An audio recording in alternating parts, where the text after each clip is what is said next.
Hi, everybody. I am Taryn Conroy, and I am the co-coordinator for community engagement for the New Deal.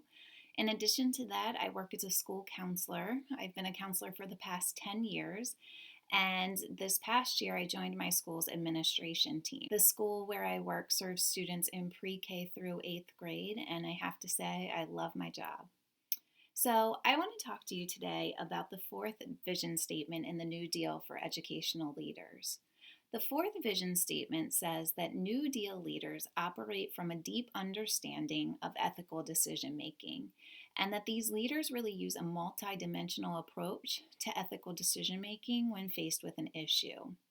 Now, I just want to point out when we talk about leaders, we're of course talking about those educational leaders that sit in the principal's chair or the assistant principal's chair. But we're also talking about teacher leaders, we're talking about student leaders, and we're talking about community leaders as well. So, let me tell you a little bit about the four ethics that make up this multidimensional approach for ethical decision making. The first ethic is the ethic of justice. And the ethic of justice really asks us to consider what rights and laws and policies have to say about a given situation.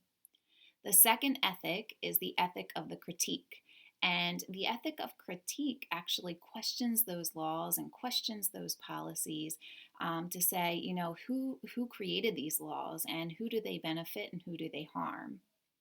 The ethic of care, on the other hand, is really interested in thinking about our decisions and how they will impact others, how they will harm others or how they may benefit others.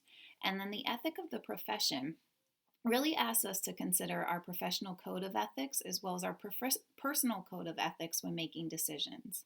And most importantly, it really asks us to consider what is in the best interest of the students when we make these decisions.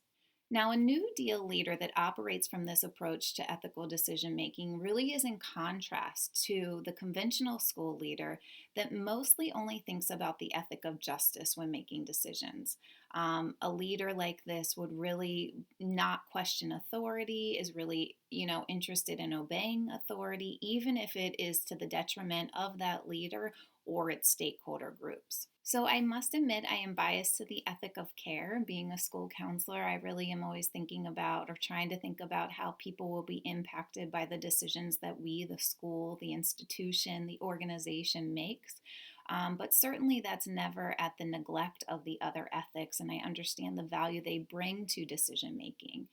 And, now more than ever, when we find ourselves in this current situation with COVID 19 and having to move to remote learning so quickly and having to adjust our schedules and adjust our plans in ways that we never thought we would before, I can't think of a time that this fourth vision statement is more valuable than it is now.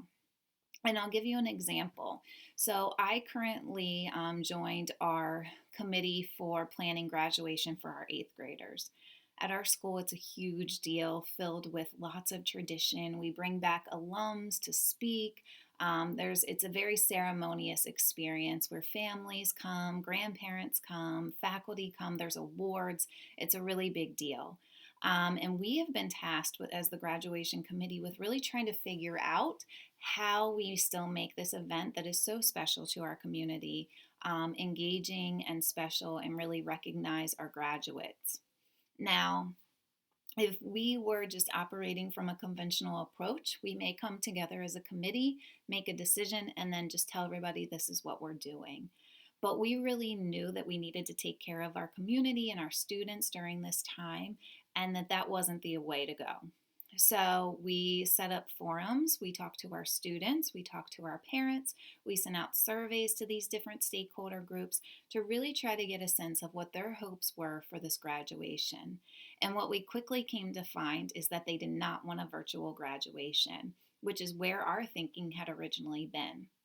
So, in addition to that, we've done a lot of reading, a lot of research to see what other schools are doing, what's been recommended, as well as staying up to date with current laws and regulations around large group gatherings.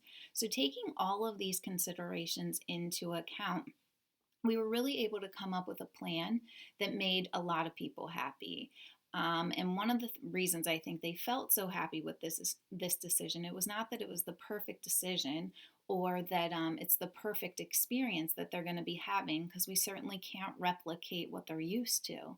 But people felt heard and they felt taken care of, and they knew that we were following, the state's regulations, the county's regulations, and that this is fluid and flexible because our communication throughout this process has been very transparent. So that's just one example of how you can use the four ethics in a multidimensional approach to reach a decision during these times. I would encourage you to visit our website to view the other videos that have been posted, the other vision statements, and to really think about how you can apply this to your own work. I know for me that it's made a huge difference in my work, and I can only hope that it does the same for you. Thank you. Have a wonderful day.